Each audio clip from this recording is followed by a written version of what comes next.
Hola, ¿qué tal? Bienvenidos al canal. En esta ocasión, con motivo del reciente examen MIR, es decir, el examen de médico interno residente, he decidido pues, hacer un vídeo en relación a todo esto y cómo creo yo que se puede enfocar la residencia. Desde luego, solamente es mi opinión personal, esto es por si sirve a alguien, y como todo en la vida, pues puede haber muchas formas de ver lo mismo, ¿no? Yo simplemente os expongo algunas cosas que creo que pueden resultar útiles a quien lo escuche o curiosas y un poco pues espero que esto pueda ayudar y generar incluso algo de debate.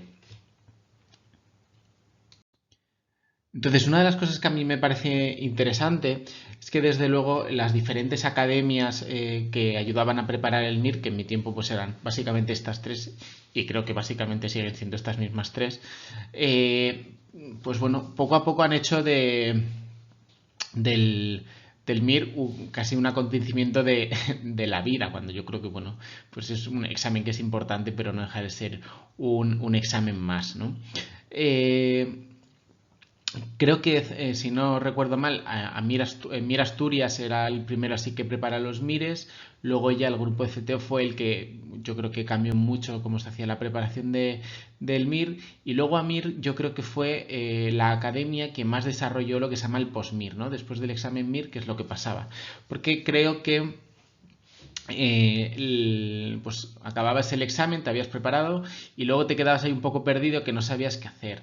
Creo que lo que se nos junta un poco en el ámbito sanitario es que la mayoría no han trabajado antes de trabajar como médico y entonces pues no sabíamos muy bien qué hacer. Yo sí que trabajé, pero vamos, trabajé muy poquito y tampoco sabía muy bien cómo enfrentarme a todo esto. Creo que Amir fue la que más lo desarrolló, pero luego, claro, esta forma de desarrollarlo era como una ventaja competitiva que tenía respecto al resto de las academias y entonces le empezaron a copiar tanto CTO como el grupo Mir Asturias. Así que al final imagino que ahora la academia que quiera competir tiene además que ofrecer un buen sistema post-MIR.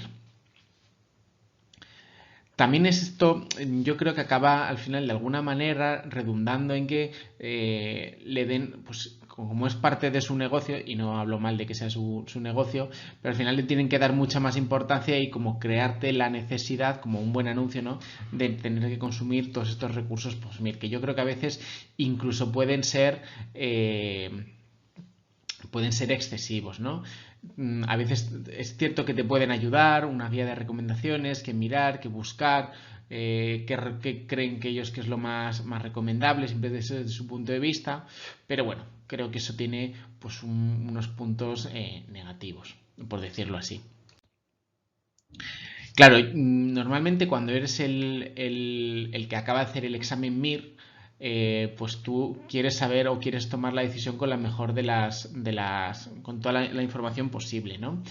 El problema es que, y ahora ya yo ya lo veo más desde el punto de vista hospitalario, de repente te llegan unos jovencillos que te empiezan a hacer preguntas que dices, pero ¿y esto? Que no son preguntas que estén mal formuladas, pero dices, ¿de verdad te importa a ti cuántos ECMOs ponemos o cuántas hacemos o que no sé qué? Dices, o sea, claramente te han dicho que preguntes esto, pero tú no entiendes ni siquiera lo que estás preguntando, ¿no? Eso es un poco lo que yo, pues ahora noto un poquito más, ¿no? O sea, yo creo que es interesante, pues yo qué sé, pues casi, pues hablar con los residentes un poco los intermedios, ¿no? Que yo creo que son un poco los que están ahí un poco en mitad de todo, pero vamos, tampoco sin muchas pretensiones y a lo mejor simplemente preguntarles si volverían a coger este hospital, porque al final eso es como una respuesta muy global que computa pues muchas cosas, ¿no? Si se encuentran a gusto, si encuentran que la formación es adecuada, ya sea pues si ven un número de pacientes, si les dejan hacer cosas, si les dejan autonomía pero a la vez están supervisados, es decir, yo creo que es un poco al final lo que interesa. El hecho de preguntar, yo qué sé, si se hace la última técnica quirúrgica, no sé qué, pues creo que como residente te importa muy bien poco más allá de verla, ¿no? No es lo fundamental de tu residencia. O sea, lo principal es que muchas de las preguntas que se hacen no son lo fundamental de la residencia. Y cuando haces preguntas fundamentales te parecen muy tontas. Pero bueno, me gustaría plantear también otra cosa que yo creo que es que también o al menos pasaba en mi tiempo, ¿no? Hazte una lista con todas las especialidades y ordénalas y no sé qué, y decide no sé qué. Y yo que soy siempre, bueno, soy, o he sido, no sé, creo que sigo siendo bastante curioso. Una vez di una charla que me pareció bastante interesante. Entonces, esta charla lo que hablaba es sobre la paradoja de la elección, ¿no? Y a mí lo que me llamaba, lo que decía es que el exceso de elección de posibilidades también tiene efectos perjudiciales para nosotros mismos, ¿no? Él lo que hace es que puedes tener emociones positivas y emociones negativas y ve cómo van evolucionando tanto las buenas emociones y las malas emociones o malos sentimientos y buenos sentimientos según el número de elecciones, ¿no? Entonces vemos que cuando hay un poquito de elecciones claramente el resultado positivo es el mayoritario, pero que conforme van aumentando el número de elecciones, las sensaciones positivas no aumentan muy discretamente, desde luego es otra pendiente, ¿no? Y sin embargo sí que se van aumentando mucho los sentimientos negativos, ¿no? ¿Esto por qué es así? Esto es así porque cuantas más opciones, más nuestro cerebro duda sobre si estamos eligiendo la opción correcta, mientras que si son tenemos pocas, pues lo tendremos mucho más claro, ¿no? Y es por eso que al final la paradoja de la elección, dicen, o los psicólogos que han estudiado esto dicen que tiene esta curva, ¿no? Que llega un momento que tener más opciones no te genera sentimientos positivos sobre tu elección, sino que te genera más sentimientos negativos y al final puede ser incluso contraproducente, ¿no? Yo, por ejemplo, cuando voy a comprar miro 4 o 5 cosas, no miro mucho más. Y hay personas que la verdad sufren mirando y yo creo que al final lo que les ocurre es un poco pues esto, ¿no? Y creo que con las especialidades pasa un poco esto. Yo creo que no hay que tener miedo a elegir una especialidad. La mayor parte de la gente que elige especialidad no es porque sepa de qué va la especialidad, sino por cómo le han tratado en la universidad. Y esto es, bueno, esto es una apreciación mía, no sé si será cierto, pero es algo que muchas veces pues hemos compartido. Vamos, con compañeros, yo lo he compartido y ellos también pues han dicho un poco lo mismo, ¿no? Así que al final, luego, mientras estás trabajando y vas haciendo tu especialidad, vas descubriendo otras especialidades que te parecen interesantes y al final también acabas viendo cosas en tu especialidad que no pensabas que te gustarían y que te acaban gustando.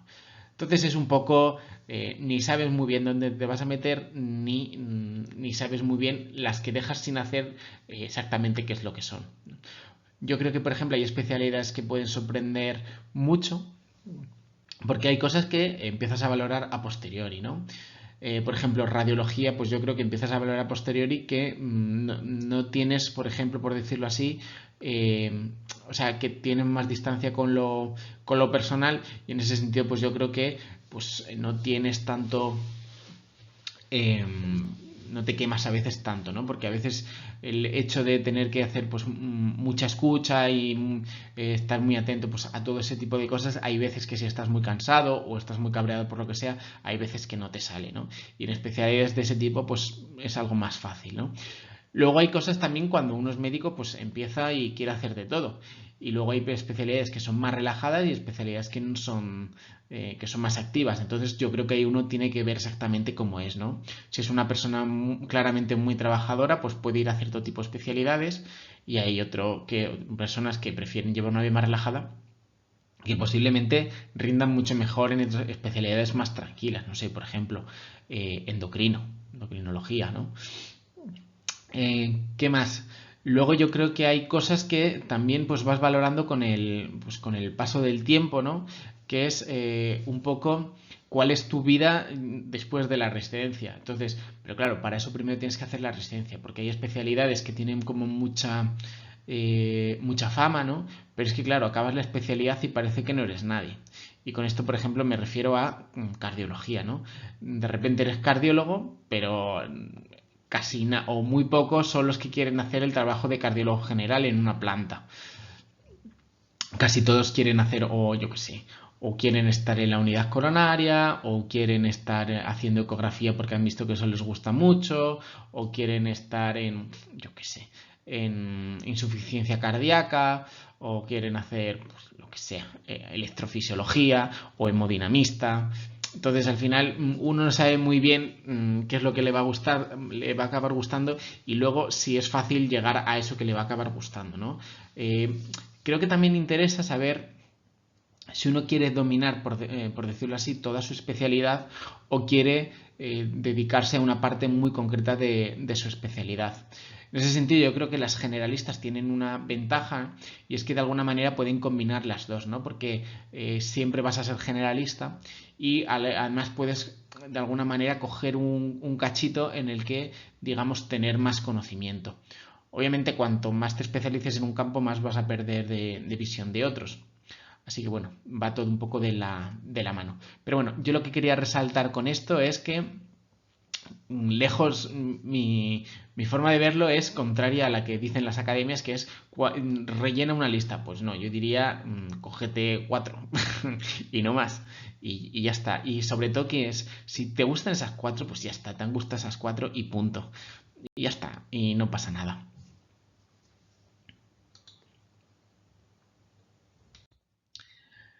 Luego, lo otro que quería recalcar es que, claro, nosotros no sabemos muy bien, o sea, al final lo que hacemos es una idealización de nuestra especialidad, ¿no? Entonces, en ese sentido, pues siempre hacemos como, y voy a estudiar mucho, y me voy a ponerme a investigar, y voy a hacer no sé qué, y voy a hacer no sé cuántos, y luego te das cuenta que al final, pues lo que todo el mundo quiere es poder dormir después de las guardias, tener tiempo para sacar a pasear a tu perro, irte al monte, poder salir a veces con los amigos y te vas a dar cuenta que la vida es un poco más complicada que todo eso, ¿no? Luego, aparte, vas a descubrir que yo creo que es un poco lo que nos pasa a los médicos, la mayor parte, porque no hemos trabajado previamente, que tenemos como un golpe muy brusco con la realidad laboral, ¿no? Porque pasamos de haber estado estudiando prácticamente 20 años a de repente tener que hacer jornadas laborales bastante largas, ¿no? Porque de repente empiezas a hacer guardias, empiezas a hacer dobletes, tripletes, estás cansado, te exigen, tienes un jefe que no habíamos tenido un jefe. El jefe puede ser bueno, pero aún así sigue siendo un jefe. El jefe puede ser un sátrapa y seguirá siendo tu jefe. Entonces empiezas a tener que discutir, o al menos yo, por ejemplo, a mí me costaba mucho eso, discutir con las personas. Hay gente que pues siempre ha sido más guerrillera y entonces, pues bueno, son cosas que se van aprendiendo y también hay especialidades que son más de un tipo y que son más de otro, ¿no? Yo creo que eso no hay que tampoco idealizarlo. Hay especialidades que claramente son más guerreras, ¿no? Yo creo que en general las quirúrgicas son guerreras y dentro de las médicas, pues yo diría así un poco que las más guerreras diría que son cardiología e intensivos. El resto yo diría que en general no son más bien más tranquilas. En general, ¿eh? Esto es de mi apreciación con lo que yo he visto. Otro tipo de especialidad. Lo mismo hay muchas cosas que no lo sé. Supongo que también tendrán sus rifirrafes. Imagino que tendrán, pues yo qué sé, el neumólogo me parece que en general es una especialidad más bien tranquila. Pero imagino que tendrá sus luchas, por ejemplo, con el cirujano torácico. O yo qué sé, o el nefrólogo con el urólogo en algún paciente, por lo que sea. Entonces, yo creo que en ese sentido, pues también no hay que idealizar a las especialidades ni a tu trabajo futuro, saber muy bien que a lo que te vas es a una época formativa muy dura, muy exigente, pero que también es muy bonita. Y yo creo que es bonita sobre todo por toda la transformación personal.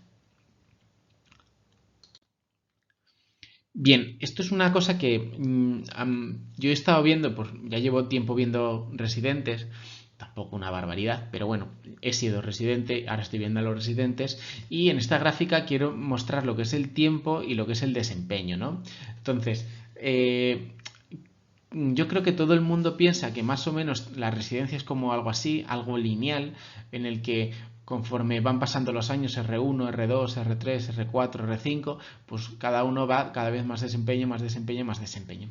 Sin embargo, esto no es así, ¿no? Hay personas que desde el principio son muy buenas y marcan diferencias abismales al principio, pero claro, llega un momento en el que, claro, si eres tan bueno y marcas esas diferencias, luego tampoco vas a poder mejorar tanto, ¿no? Esto es un poco como, pues yo qué sé, como los países, si un país está muy desarrollado, es muy próspero, no puede crecer o no puede tener un crecimiento exponencial, es que en algún momento no puedes crecer tan rápido, ¿no? Esto es, o como los juegos estos de rol, que al principio cuando eres un Mindundi pues mejoras muchísimo y luego ya cuando tienes más nivel pues vas mejorando poquito a poco, ¿no? Pues hay un tipo de residentes que son así, que estos desde el principio se les ve, es que se les ve enseguida. Y yo creo que esos son residentes que van a tener siempre, por decirlo así, el beneplácito de los jefes porque desde el principio han visto que destacan. Aunque luego, por ejemplo, veis que luego no tiene por qué haber tanta diferencia, ¿vale?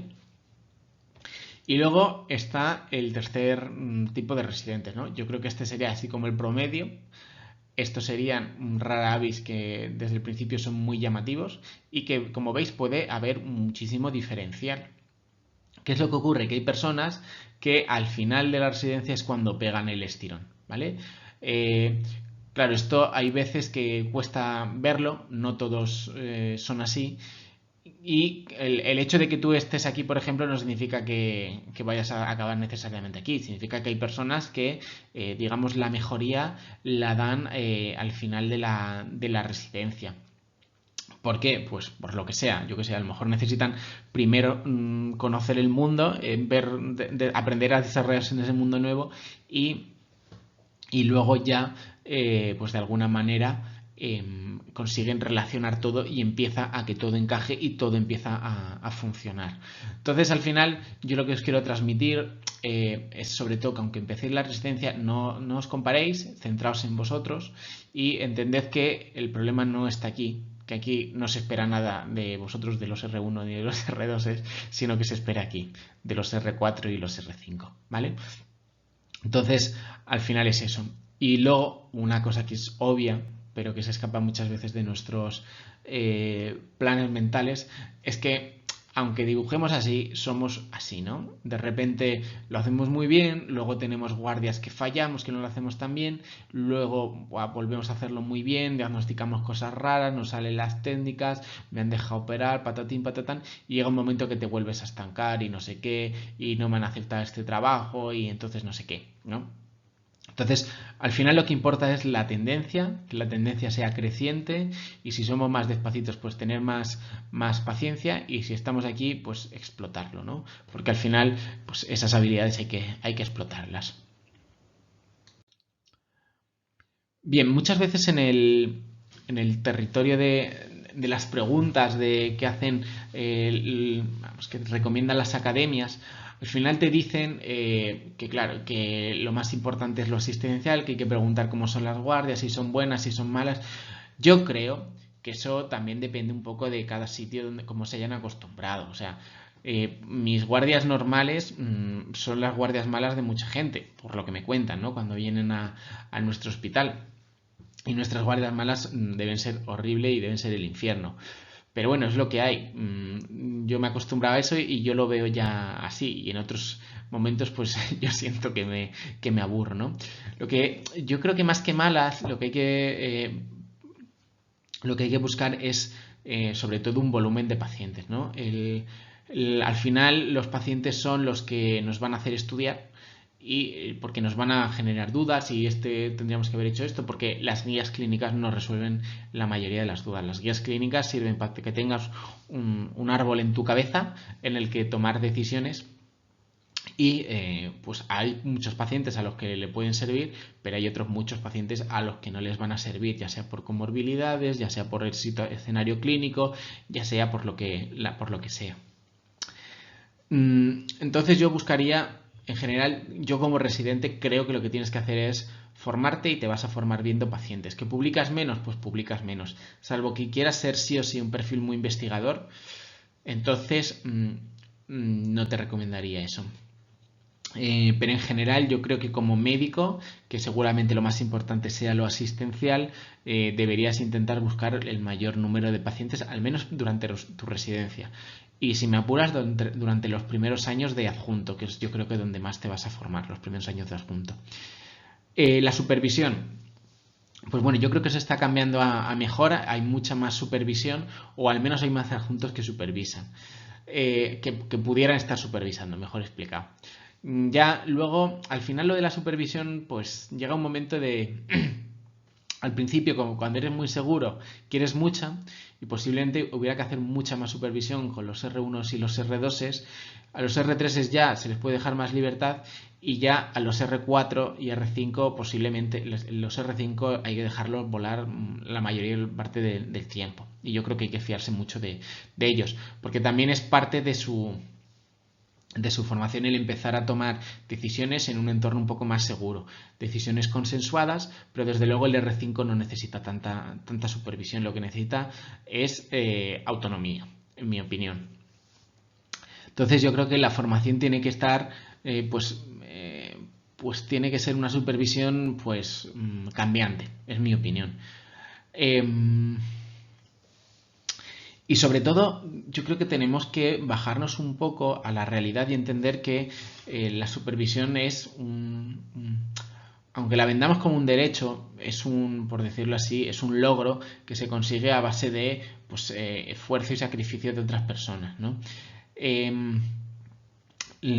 O sea, por ejemplo, de repente llega una pandemia y hay unos R1s que se encuentran que hay infinitos pacientes que no paran de venir, pues ese R1 no va a tener tanta supervisión y eso hay que asumirlo. Y si hay una catástrofe, pues ese día no te van a poder supervisar. Y si ese día hay 3.000 pacientes, pues seguramente no te puedan supervisar. A lo mejor lo que tienes que hacer es, en vez de ir con paciente a paciente a que te lo supervisen, pues te coges 2 o 3 pacientes, los miras y ya cuando tienes más o menos decidido vas con las 3 cosas a la vez. De manera que es todo más eficiente, ¿no? Entonces, creo que hay que buscar la supervisión. Creo que la supervisión no tiene que ser igual a lo largo de los años. Y sobre todo creo que también el residente tiene que ser consciente de que es una realidad, que la realidad no siempre es como nos gusta y que lo tenemos que ir aceptando, ¿vale? Entonces yo creo que esto es un poco lo más importante que yo veo a nivel asistencial. Más que nada para no engañarnos de lo que vamos a esperar a la residencia y sobre todo buscar ver pacientes. Por otro lado, también las academias dicen buscar sitios donde se investigue, que se investigue mucho, no sé qué. Lo más probable cuando investigues siendo residente es que te dediques a pasar bases de datos. Entonces, yo creo que el valor del residente y la investigación no está ahí. Creo que lo más importante para investigar es hacerte preguntas de verdad. Entonces sí que te va a apetecer buscar los datos, ¿no? Cuando te haces preguntas, pero claro, para hacerte las preguntas primero tienes que estudiar, es que eso es lo que no nos acaba de entrar en la cabeza.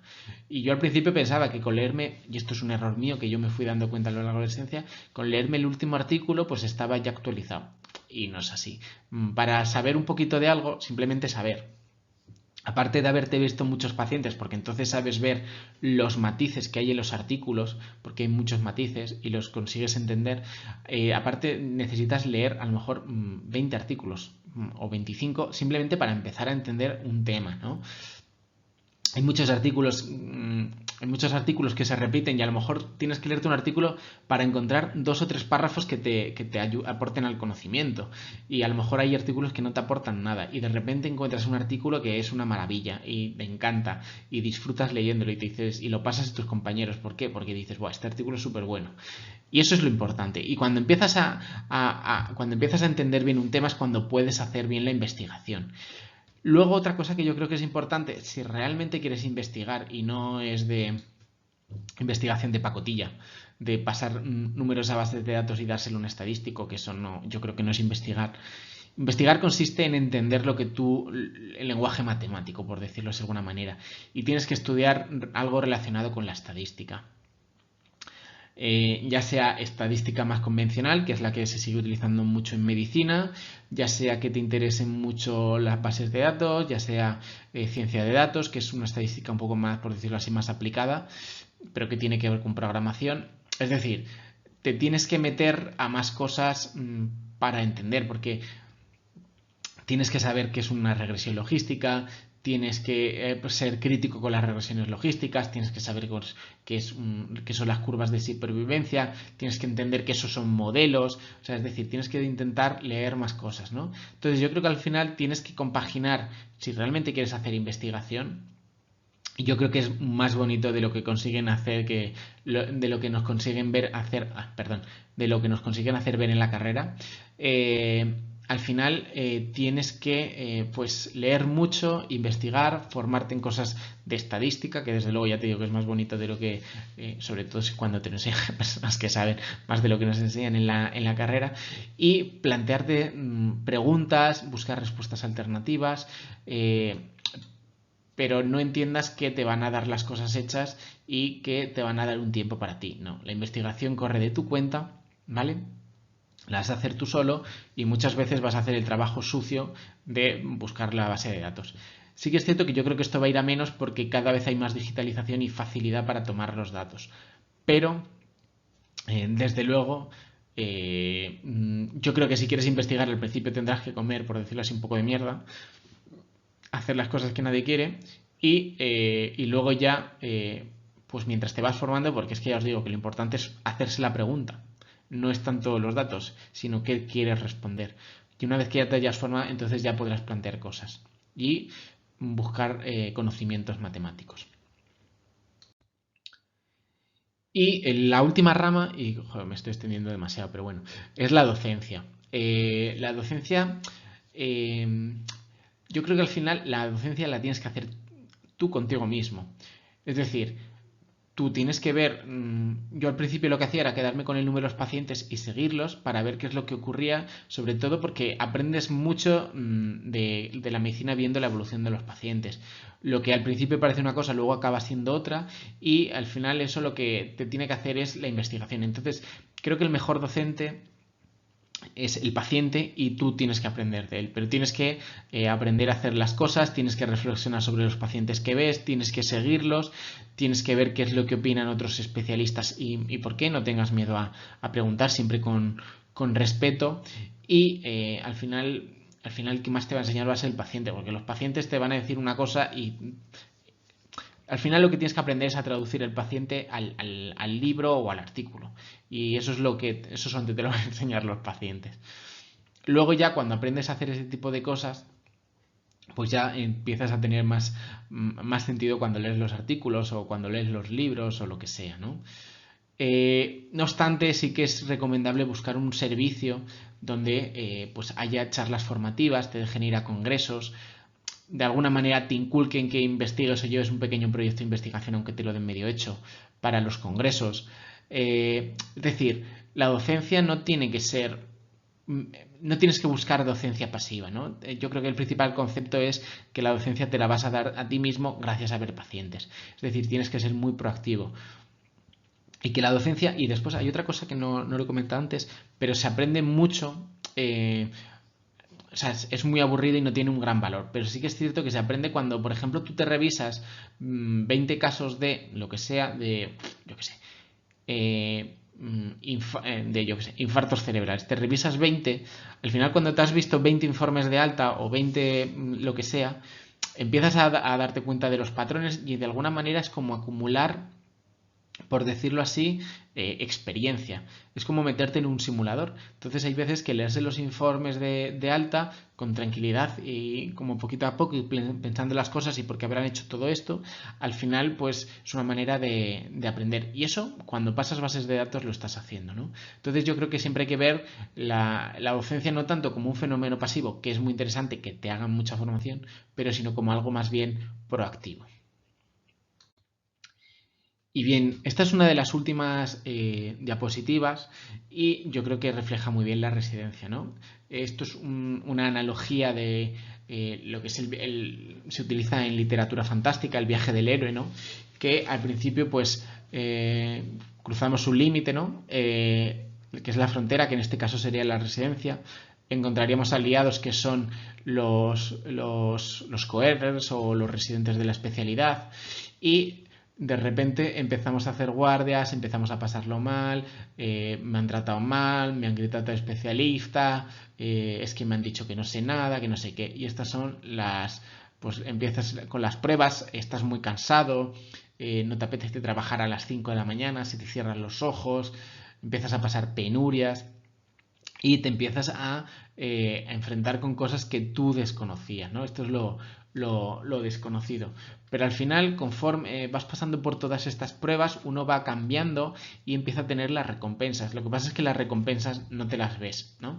O sea, las vas viendo poco a poco, ¿no? En mi especialidad, pues pasa mucho con las técnicas que al principio no te salen, pero bueno, a base de hacer, pues te acaban saliendo. Y al final, pues de R5 te sale todo o prácticamente todo, ¿no? Y si no, pues ya te saldrá pues de adjunto, ¿no? Que es al final es lo que queda. Si cuando no hay otra opción te acaba saliendo.